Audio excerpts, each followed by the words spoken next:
Now I'm going to show you all the steps necessary to set up your attachment to use for the first time in the auto feed setup.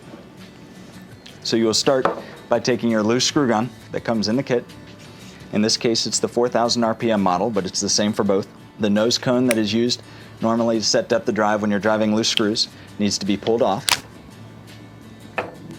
The bit holder assembly that's in there can just be pulled out, set off to the side.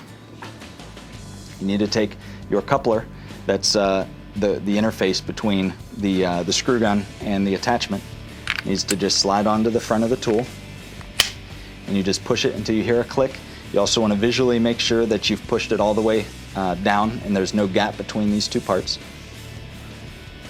You take your Allen wrench that came with the kit and you tighten the set screws. There are two, one on the top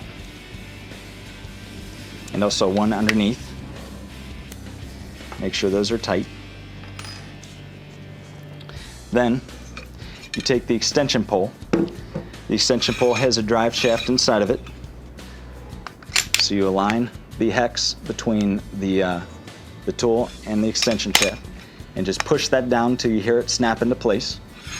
Slide the extension pole shell down and just thread the extension pole on until it is all the way down tight. You take your secondary handle, slide it in. This can be loosened and tightened by twisting this handle one way or the other. Slide that over the knurled portion into the slotted end, which has the threads on it. And then twist this down until it's tight, and that holds those threads in real tight.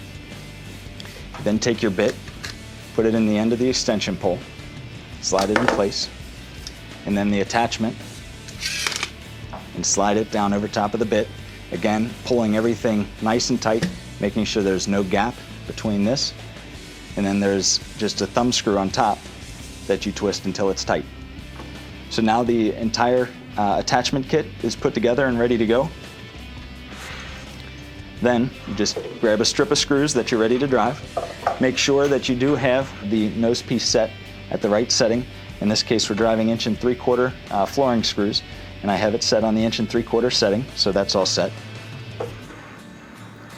Look for your easy load landing area here. Simply place the strip into that, slide the screws forward to the first empty space, and now you're ready to go. So now I'm going to demonstrate using the attachment with the extension pole. We will be demonstrating basically a subflooring application. So I have some OSB on top of just a 2x4 stud. Here we have the fully assembled and ready to go attachment kit. And just like all the other auto feed tools, you're going to want to just pull the trigger, leave the tool on, and push the tool forward to advance the screws.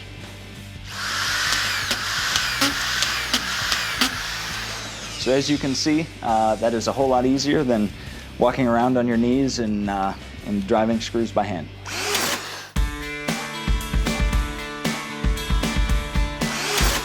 So now I'm going to go through the steps required to set up a attachment kit without the extension pole if you're doing an application like drywall where you're driving screws into a wall and you don't need that extension.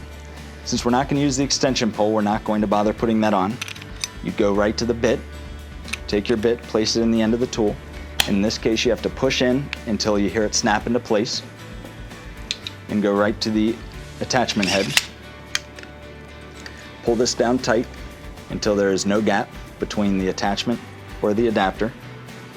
Tighten the thumb screw to hold it on, and you are all set and ready to drive some screws. Just like in the integrated tools, you want to just pull the trigger and let it run and just push forward, and the tool will index the screw and drive by itself.